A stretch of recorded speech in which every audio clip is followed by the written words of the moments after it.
Welcome to Get the Intel, presented by VAs for Construction. This podcast is your go-to for straightforward advice and stories from the construction industry. Join us as we talk with contractors who share their experiences and experts who offer practical tools and techniques to help your business run smoother. Whether you're looking to solve a problem or simply seeking inspiration, we're here to help you manage your work and enjoy life. Tune in for insights that matter to you. Hello, Chad Gill here. I am the host of the Get the Intel podcast, where I talk with leaders in contracting, management, and really anyone helping us do business better. This episode is brought to you by VAs for Construction. VAs for Construction provides tailored support personnel for the construction contractor. Whether you're project admins, estimating support, or executive assistants, leveraging remote personnel can keep your team doing what they love while getting the data you need. So visit us at VAS4construction.com to see how we can free up your capacity today. So joining me today is Renee Hastings. Renee is the president and CEO of Executive Help Now, a virtual assistance agency supporting small businesses, content creators, and executives with administrative and podcast production services. With over 15 years of experience, a degree in business management, and a background as a Dale Carnegie leadership coach, Renee empowers clients to reclaim their time and boost productivity. She's appeared on NBC's KCRA News 3 discussing business and virtual assistants, and is a sought-after speaker, mentor for women's and spiritual growth, and she's the podcast host of Renee Speaks podcast, where I had the pleasure of being on. And it has the best intro to a podcast ever. I was going to hey, we should make ours like that. And then we're like, no, we're probably not capable of doing that. We should just hire Renee to do it, I guess. Thank you, Renee, for being here. Well, thank you, Chad, for allowing me to be here. It is truly an honor and a pleasure to be a part of your show. Oh, it is so much. We had a lot of fun on your podcast. Enjoyed talking to you about it. I think we diverted into family and all kinds of stuff from that, which is, it's probably pretty typical. My family runs a lot of my life, so it always seems to come up. Same. Which is a good thing, I think. So virtual assistants. So we're kind of in the same business. We do the same types of thing, maybe different people, but how did you come to get into a virtual assistant business? Well, I believe everything that we do from the time we're young kind of lays a foundation for where we end up. And when I was younger, my mom encouraged me to be a part of this program called the Summer Youth Employment Program. And this was for kids to get them off the street during the summer, give them some work experience, develop some employable skills, and help them identify the things that they like and are good at. And so from that very young age, this is for kids who didn't even qualify for work permits. So you know how young I was. So get out of the house. Yeah, super young. It's summertime. Go make some money. And, when you're a kid and you're making even minimum wage, it's like you feel rich when you get a paycheck.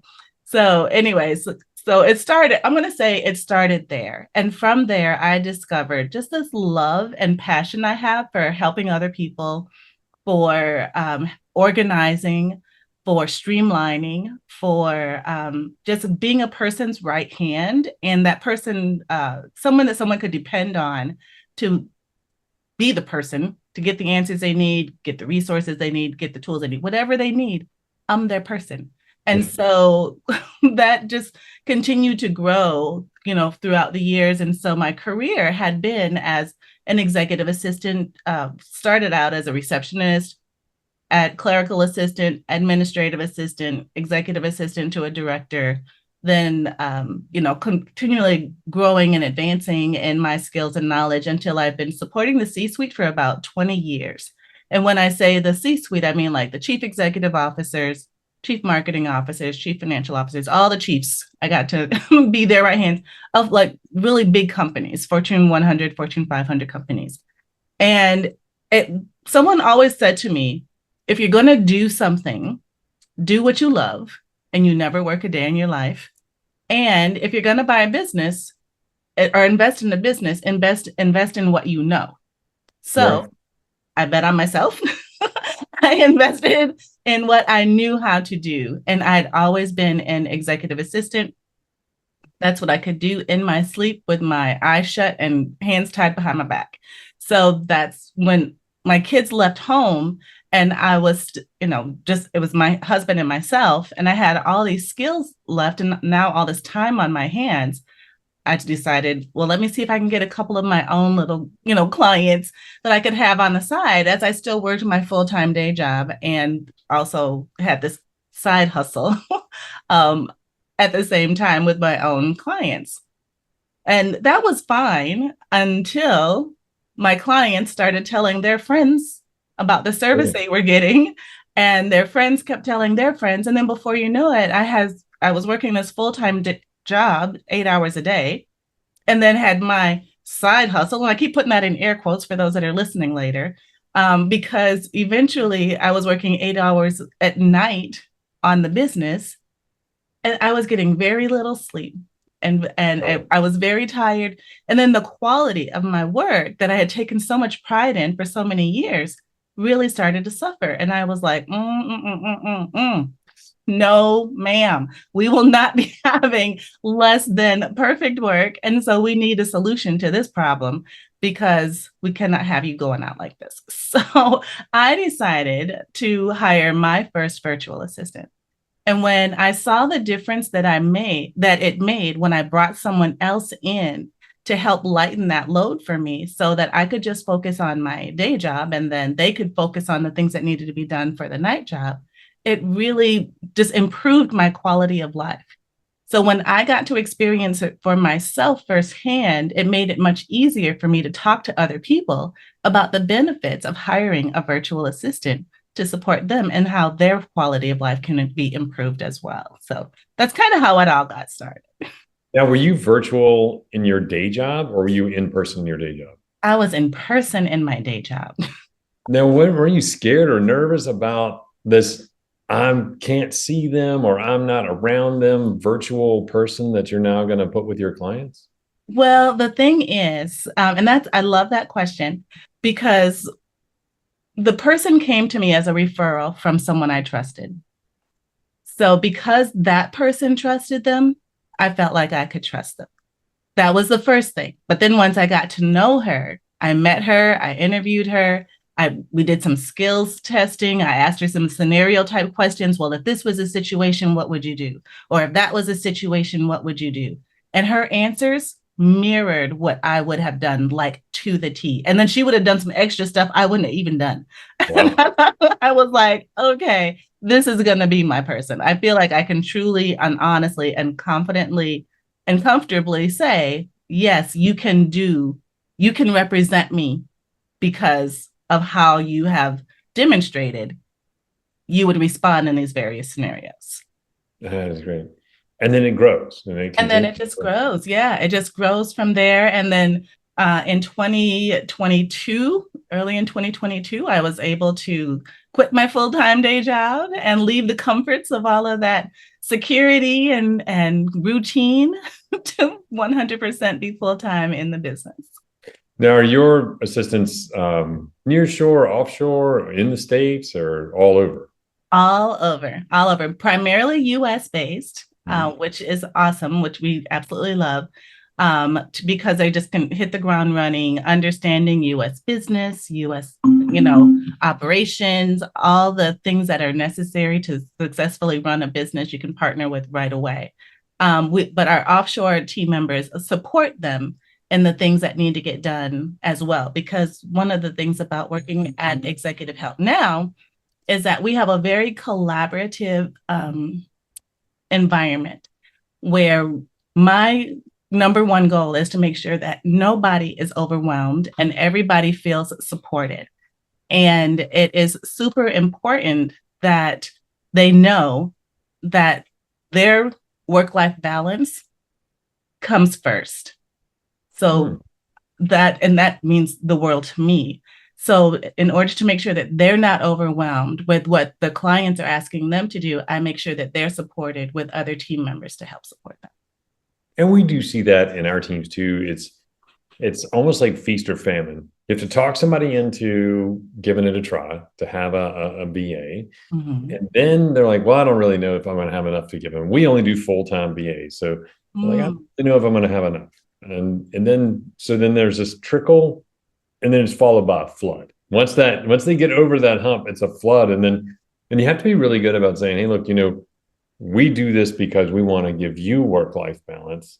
Right. And so we want to make sure that our people have work-life balance, because we're trying to keep people, that you want to work hard, and you want to work, the right amount of time and put in the time that's required, but you're not just trying to make somebody else miserable and, to free you up. You do want to pass them around even.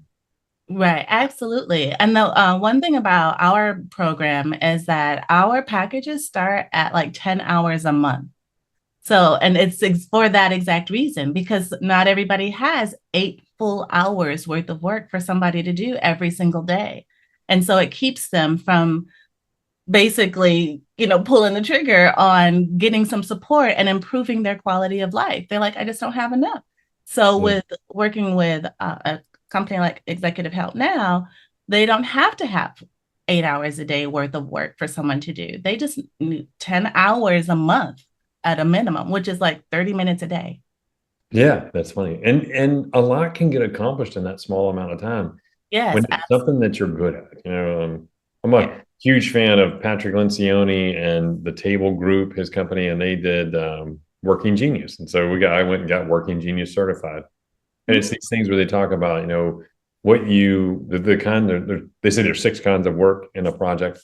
And one of the things they're talking about is trying to get everybody is really good and gets energy from doing 2 kinds. They're okay and don't mind doing 2 kinds. And then they've got 2 kinds of work that are just frustrating and just pull all the energy out of them. And it varies from person to person.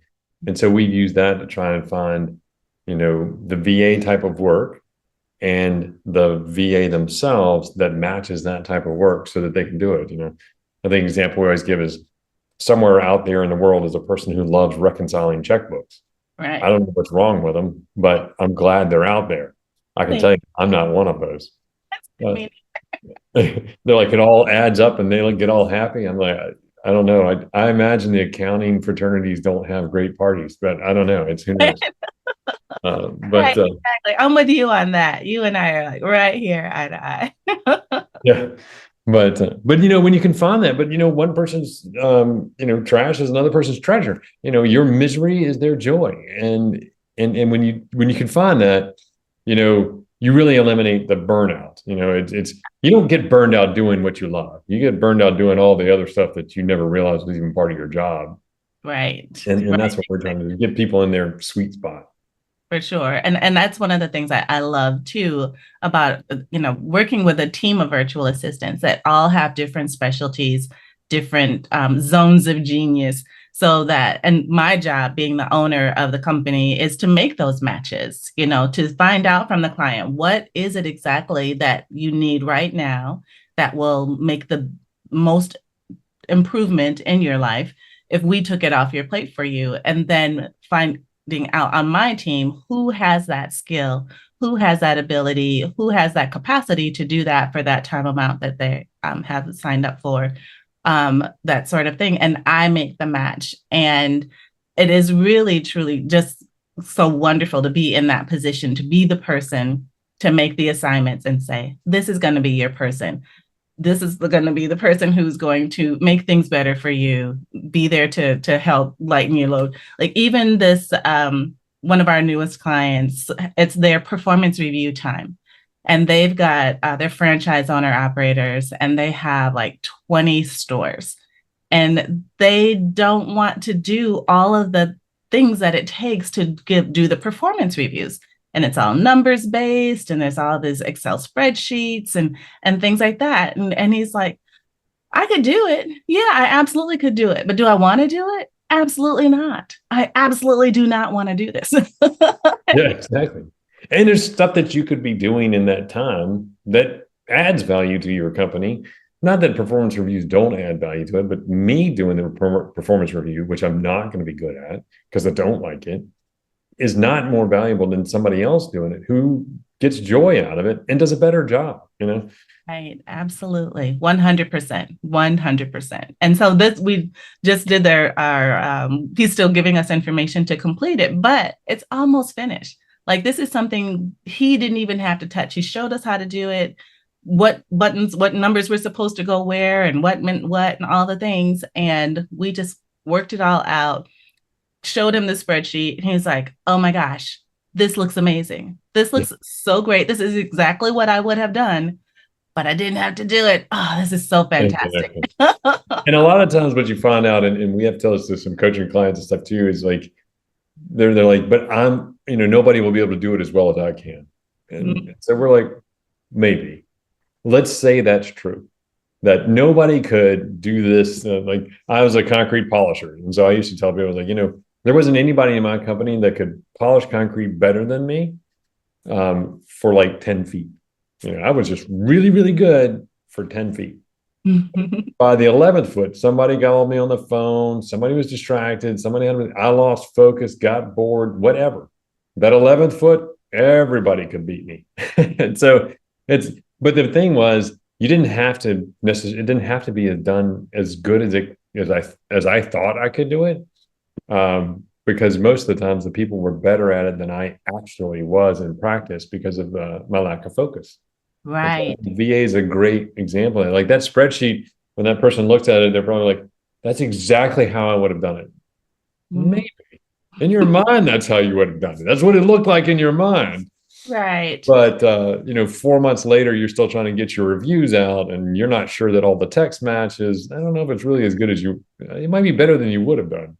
Right, exactly. Because like you said, if it was something that took him hours and hours to do, after that, second or third hour of these numbers in the spreadsheet, and he's the boss and everyone's calling him, like you said, he gets distracted. He's like, oh yeah, I think this number goes there. Let me, and so he gets distracted. And because he was not able to keep that focus, or, handled other things that were more important and pressing at the time, then maybe things weren't as good as they could have been, were he able to just strictly focus on it. Like our team is able to just strictly focus on it. That's their thing. That's what they're doing. Tunnel vision, here and now, from beginning to the end. Yeah. I mean, it's very hard to run a 100-yard dash really fast if you just do 10 yards at a time. Right. That one person that can start and finish in one shot, they don't have all of that thing. And we tell people that too. It's like, well, it didn't take me but like 15 minutes to check my email. You're like, well, maybe, but every time you get pulled out of that 15-minute task, there's a ramp up and a ramp down period on both sides of it before you're back to doing what you were doing, and you've lost it on both sides. Absolutely. I was listening to another program. I think it was Michael Hyatt has a program that he's a coach of business owners and entrepreneurs. And one of the sessions that he had was talking about that exact same thing, that those interruptions aren't just for those few minutes. It also has to include the ramp up that it takes to get refocused back on what you were doing before. And then, that on the back end as well. So it's more than just a small interruption. And it has a greater impact than I think most people understand. Agreed. And that kind of blends right into the other side of it, which is where they say, hey, it'll take me longer to show somebody how to do it than it would for me just to do it myself. Well, I'm sure you probably run into that. And what do you tell them when you get that answer, or you get that response? I have run into that where they're like, oh, I could just do it myself as long as it takes me to show them how to do it. But the thing is, if this is something that they're doing repeatedly, weekly, monthly, whatever, this is time that they're having to take from their business, the things that are more important to their business, to do this one thing repeatedly, weekly, monthly, whatever it looks like.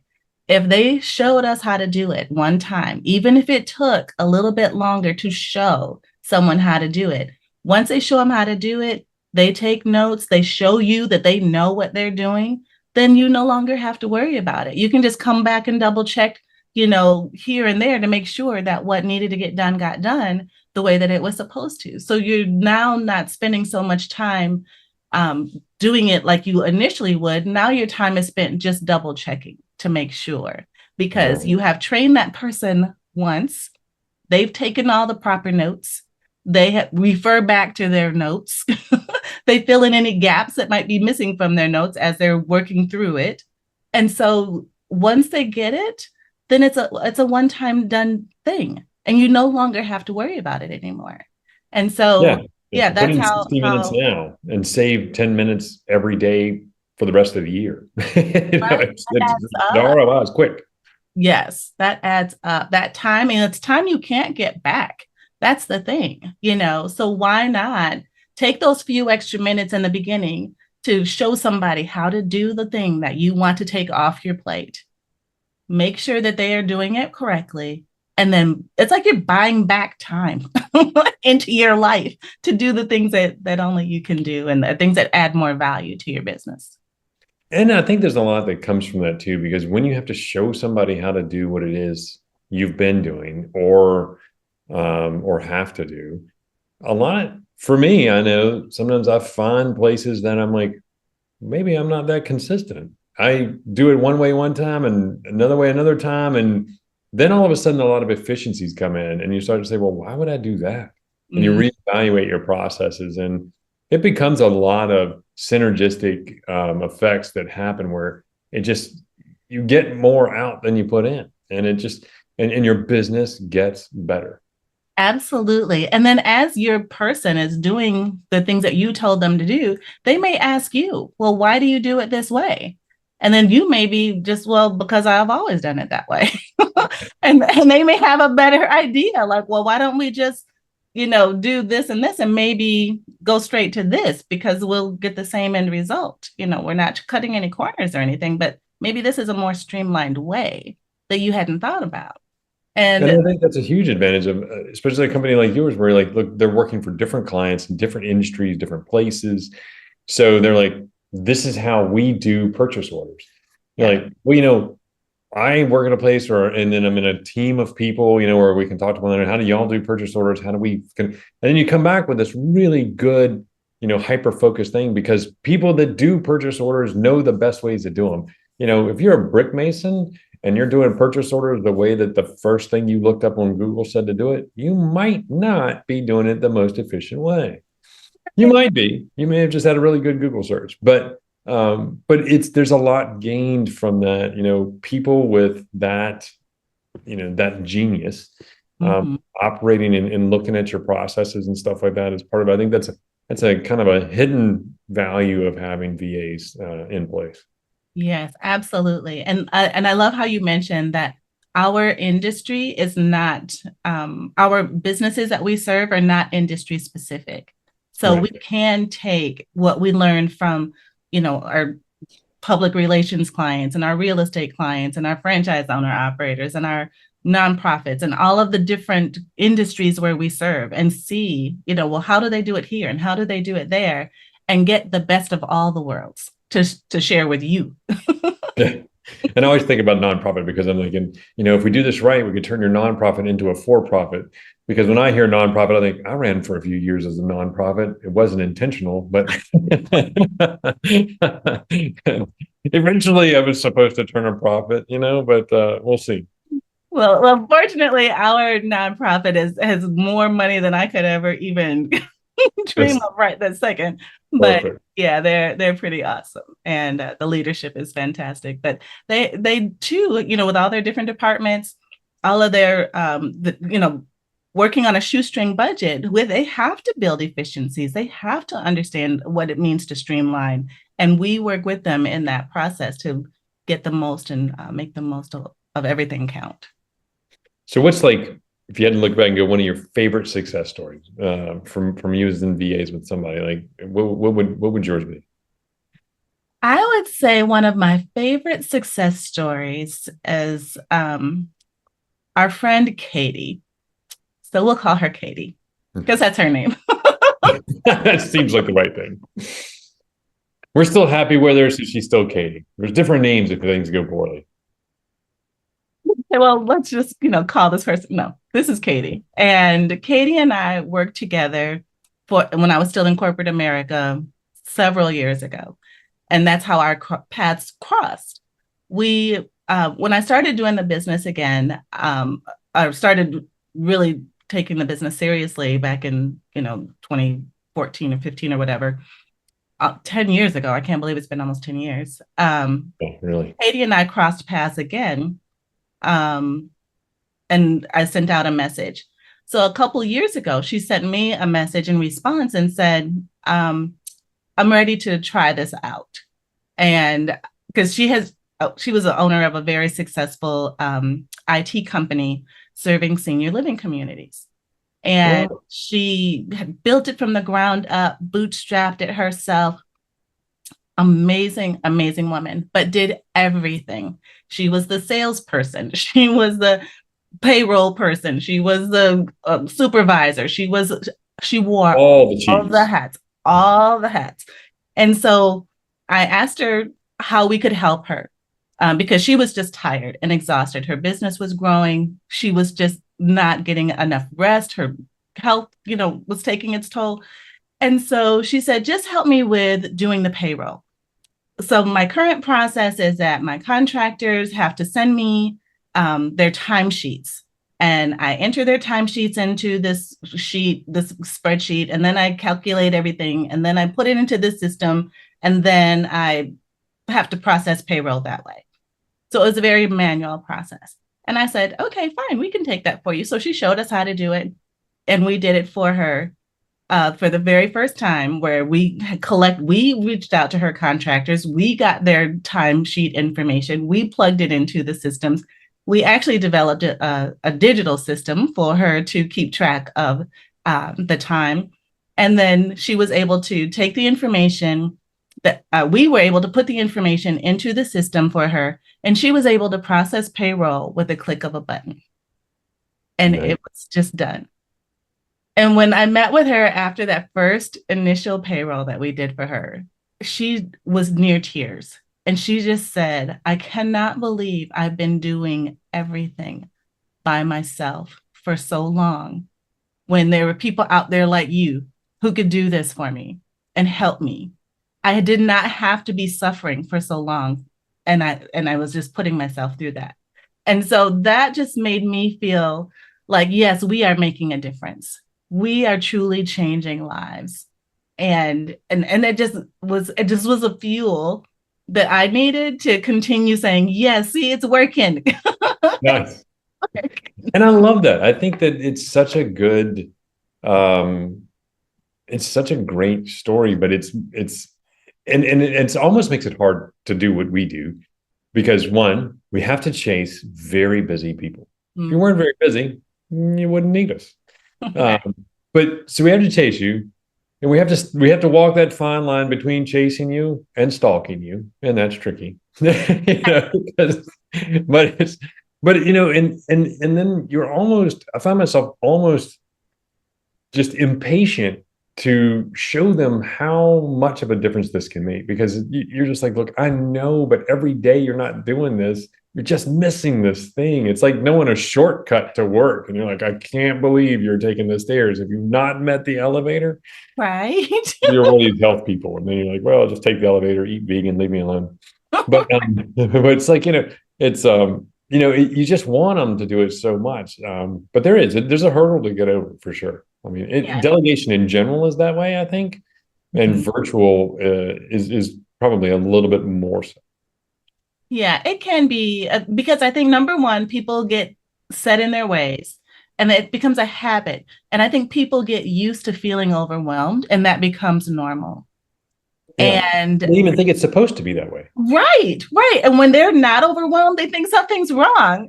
Like, no, that's what it's supposed to be. You're supposed to be relaxed. You're supposed to be able to take some vacations and not think about work. You're supposed I know a guy thinks like that. Maybe I should not. Exactly. So it really, when a person can allow themselves to be catered to or to be taken care of, that I think is one of the first steps, is them mentally making the shift that, yes, it's okay for me to have good things. It's okay for someone to take care of me. Yeah. Because I think that's hard for some business owners. They're like, no, I have to be the one to do all the things. No, sir. No, ma'am. You don't have to be the one to do all the things. And it's okay for you to be taken care of. It's okay for someone to take care of you.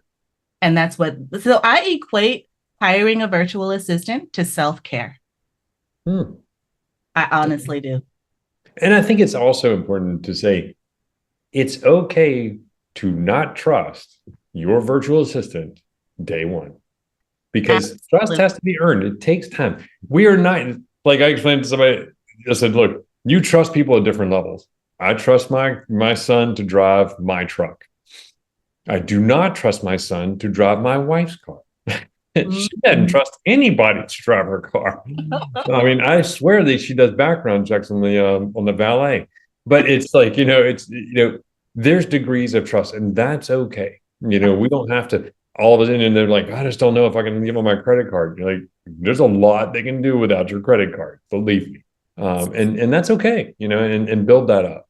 But over time, you're gonna be doing things that they're like, why do they need to know my pants size and my shoe size? Well, if your luggage gets lost and you're at a big meeting in Dallas, it would be nice if they could order you an outfit when you get there. That's right. Absolutely. So you can have something to put on. And that is one of the things we used to have, a couple things that you shared for my executives that I would work with in corporate America. I had this whole, what I called the Bible for my client of all of their things, all their sizes, their birthdays, their logins, their passwords, all the things that it was just for me and me alone. And it was kept secured. No one saw it. But all of that, of course, took time for me to acquire. But as we had conversations, I would make a note of different things. And that's how I got to know them. That's how they got to know me. And there was this level of comfort.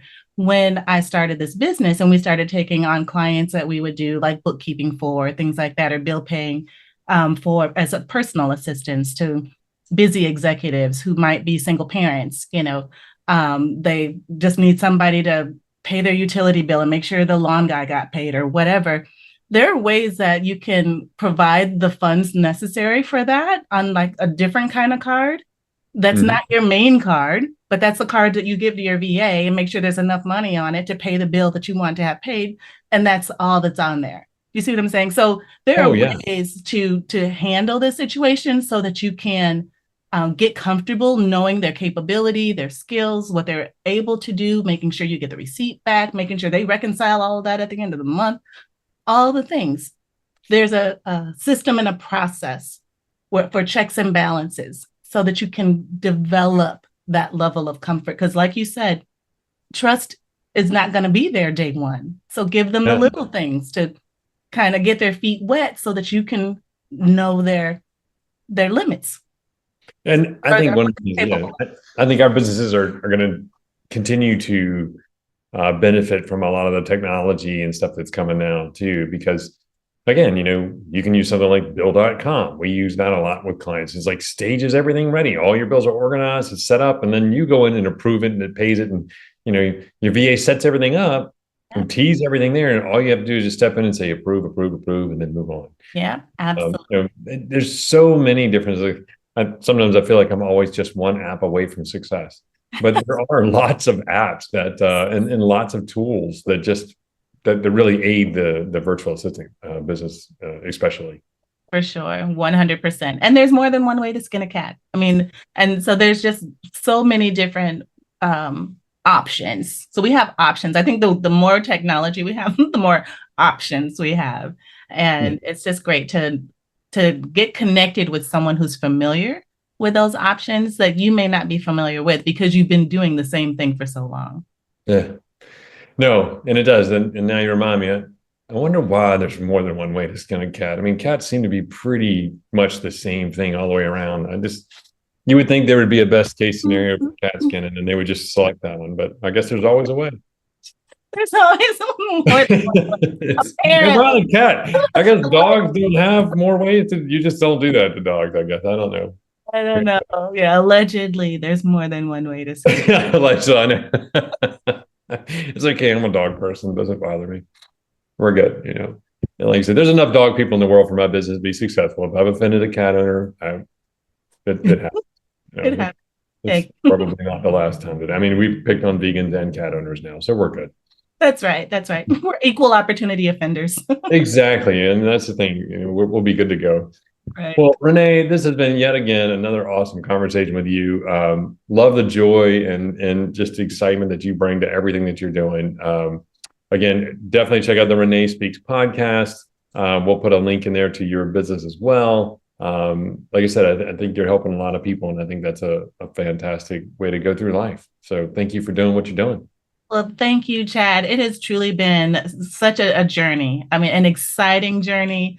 I look forward to waking up every day to seeing what we get to do and whose life we get to impact. And so I'm so glad that our paths have crossed, and look forward to just staying in touch in the future. I'm on all the socials, and I'll share them all with you for sure. Please do. We'll link them in our show notes, and we'll get things going. And I look forward to talking to you again soon. I mean, I learn something every time, so I love it. Awesome. Same here. All right. Thank you so much. Talk to you soon. All right. Take care. Thanks for listening to Get the Intel. We'll see you next time, and be sure to click subscribe to get future episodes, and check us out at vasforconstruction.com to see how we can advance your business.